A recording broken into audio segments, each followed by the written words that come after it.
Pemprov DKI Jakarta dan Polda Metro Jaya sepakat membentuk tim terpadu pengamanan konflik sosial. Tim yang terdiri dari unsur Pemprov, polisi, TNI, serta tokoh masyarakat ini bertugas mencegah tawuran warga hingga tawuran pelajar. Ya, kita akan membahas lebih jauh bersama dengan narasumber kami, yaitu Kapolda Metro Jaya Irjen Pol Tito Karnavian. Selamat siang, Pak Tito. Selamat siang, Assalamualaikum warahmatullahi wabarakatuh. Baik, Waalaikumsalam, Pak. Dan juga ada sosiolog Profesor Tamrin Amal Tomagola. Selamat siang, Pak Tamrin. Selamat siang, Mas. Baik, Pak Tito dan juga Pak Tamrin, sebelum kita membahas lebih jauh mengenai mencegah tawuran di Jakarta, kita akan menyimak dulu informasi berikut ini. Tawuran antar warga.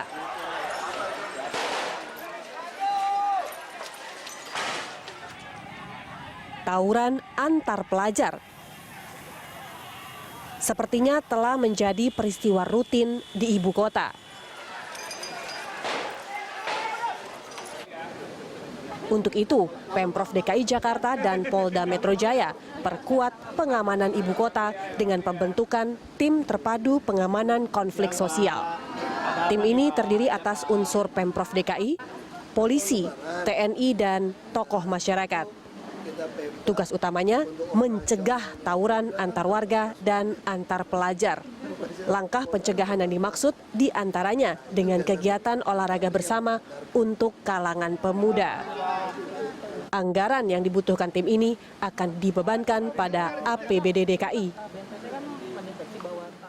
Kita membuat tim terpadu berdasarkan tadi ada polisi, tim dari Pemda, polisi, TNI, tokoh-tokoh masyarakat, supaya kita melakukan langkah-langkah pencegahan proaktif supaya tempat-tempat tawuran ini seperti di Johar Baru itu kan sekarang nggak ada lagi selama 2 tahun ini. Konsepnya bagus. Nah, kita adopsi di daerah-daerah lain. Tapi Pak Gubernur nanti akan siap mendukung untuk bentuk tim itu, termasuk penganggarannya. Lingkungan aman tanpa konflik sosial tentu membutuhkan kerjasama semua pihak. Masyarakat juga diajak untuk ikut andil melaporkan adanya tawuran maupun potensi tawuran.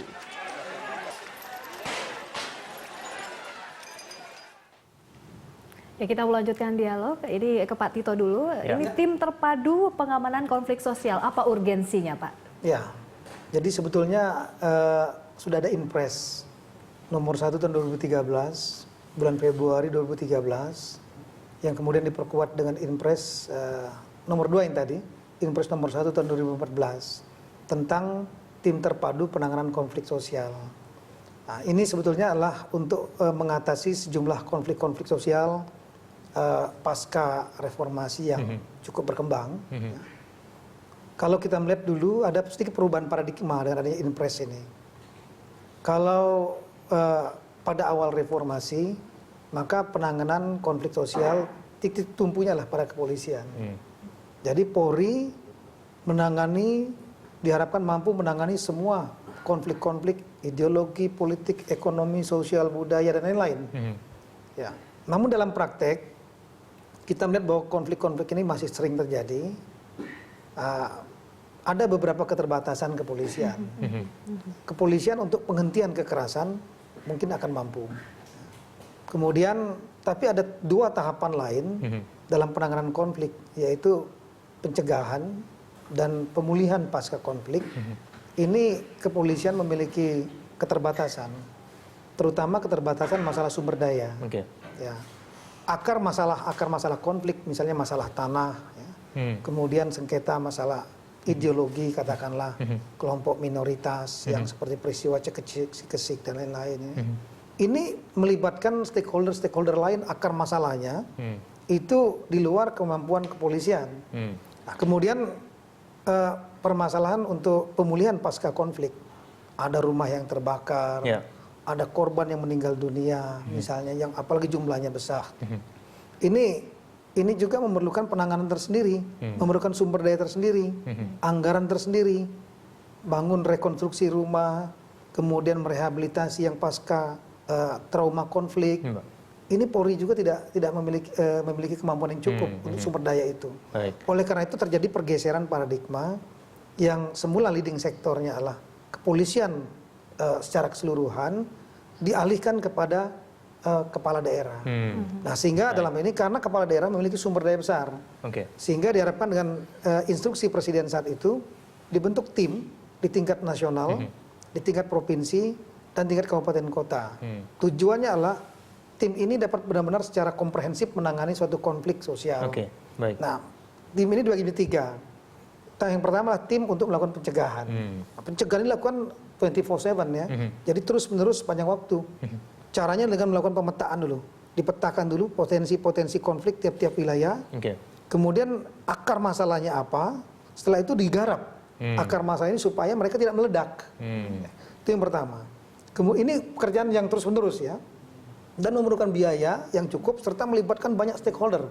Kalau masalahnya tanah otomatis harus ada BPN, masalah ulayat seperti di Papua harus melibatkan tokoh-tokoh ketua suku dan seterusnya. Nah, kemudian yang kedua adalah tim untuk penghentian kekerasan. Ini tujuannya begitu konflik kalau sudah terjadi nggak bisa dicegah, maka tim ini bergerak dengan cepat. Ini harus melakukan pelatihan-pelatihan yang melibatkan unsur-unsur terkait, bukan hanya Polri, TNI, Satpol PP, tokoh-tokoh masyarakat, lain-lain. Sehingga setiap ada penghentian dapat dengan cepat dihentikan. Jangan sampai berlarut-larut seperti kasus Ambo dan Pusu sampai bertahun-tahun ya.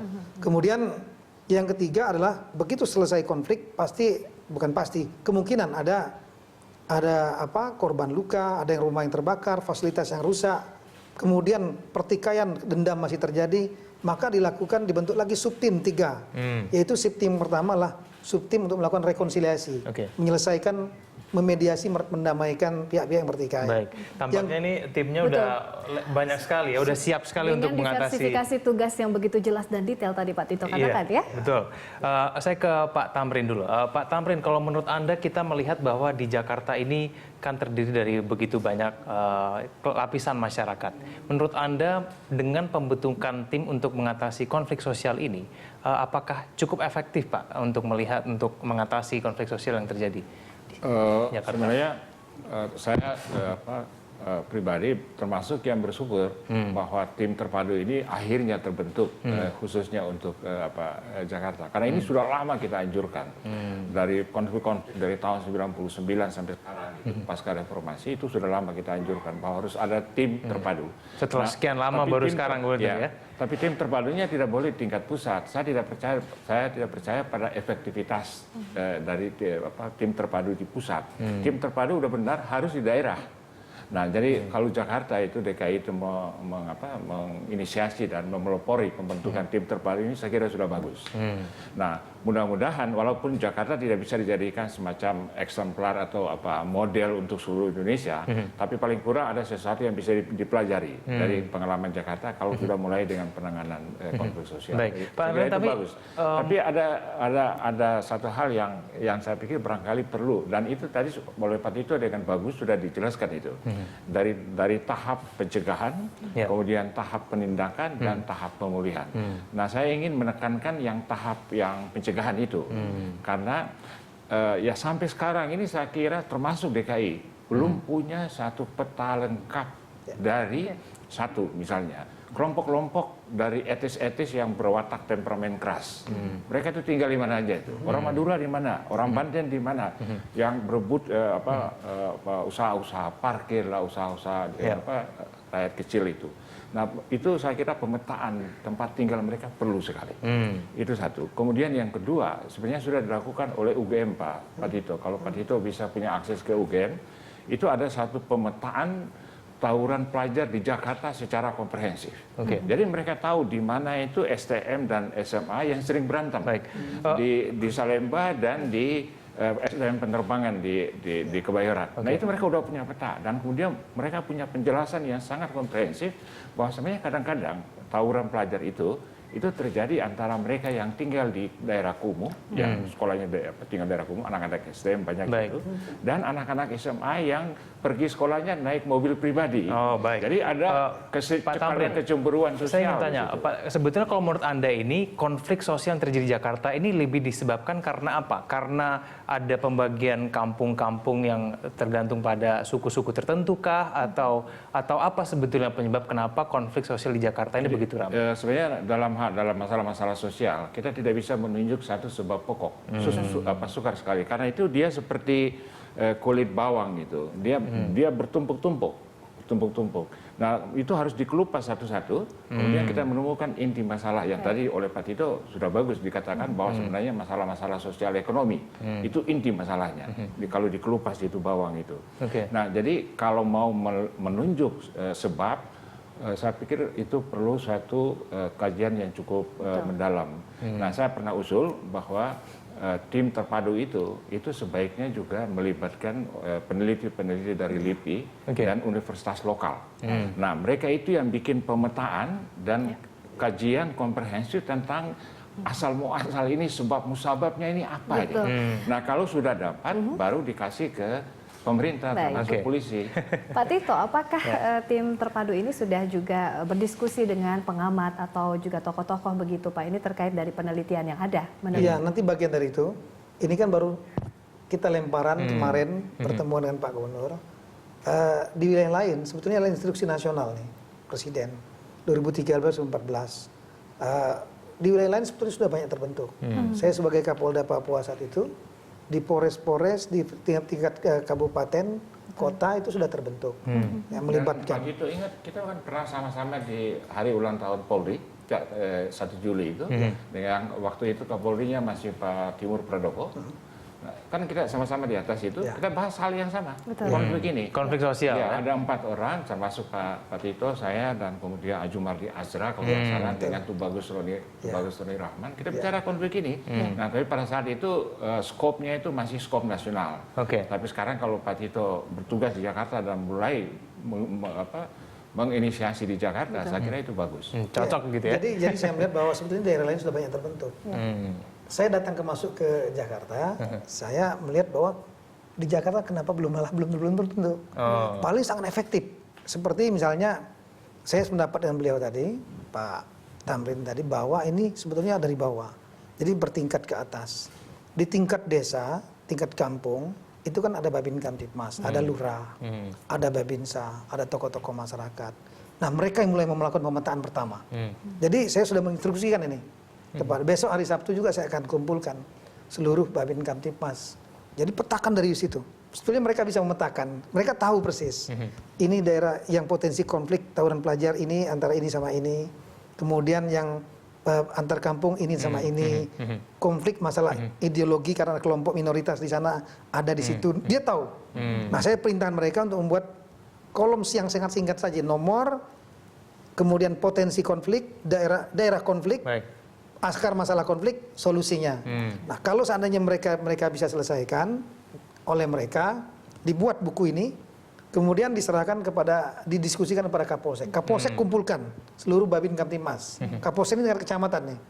Dia kumpulkan, diskusikan mana yang Anda bisa selesaikan Babin Kamtipmas dengan tingkat ke desa Anda, dan mana yang Anda nggak bisa. Karena ini melibatkan mungkin 2 desa, sehingga harus turun Kapolsek. Kapolsek ambil alih. Kapolsek buat pemetaan lagi. Pemetaan bukunya, potensinya mana saja, dan garap oleh Kapolsek. Kapolsek tidak mampu, ada mungkin melibatkan 2 kampung, 2 kecamatan, seperti misalnya yang di Manggarai itu ya. Nah, ini diangkat oleh Kapolres. Kapolresnya yang buat buku. Kapolres naik lagi ke tingkat Polda. Dia tidak mampu seperti daerah Manggarai. Jadi tiap tingkatan tuh punya tanggung jawab. Yang bisa diselesaikan tingkat bawah, selesaikan. Yang dia tidak mampu, ambil alih. Tingkat atas dan seterusnya. Tapi penanganan Jadi kunci utama daripada tim ini sebenarnya langkah proaktif. Baik, Pak Tito, penanganan konflik di Jakarta dengan daerah itu bedanya apa, Pak? Nah, saya kira hampir sama. Cuma Jakarta lebih kompleks. Tadi yang disampaikan tadi, akar masalahnya bukan satu. Tapi Jakarta adalah melting pot, ya, heterogen sekali. Bisa ideologi, politik, ekonomi, sosial, budaya, semua bertumpuk di sini. Kita lihat sini yang ringan-ringan ya. Antar kampung itu menurut saya adalah bagian yang paling ringan. Ya, paling ringan itu paling justru. Ringan. Perkelahian pelajar itu masih ringan. Tapi kita pernah mengalami peristiwa 98. Betul. Apakah kita memiliki sistem untuk penanganan konflik yang tingkat skala nasional seperti itu? Harus ada Sispam kota.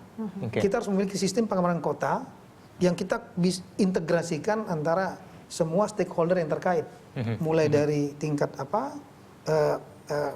Pemda, kemudian provinsi, kemudian Polda, Kodam, dan banyak dari rekan-rekan satuan TNI, tokoh-tokoh masyarakat setempat. Pokoknya jangan sampai banyak. 98 itu terulang lagi begitu ya. Tapi menarik kita membahas roadmap ya, pemetaan daerah-daerah yang rawan konflik gitu ya. Kita bahas di segmen berikutnya, Pak Tamrin dan Pak Tito. Sesaat lagi kami akan kembali, tetaplah di Dialog Lunch Talk.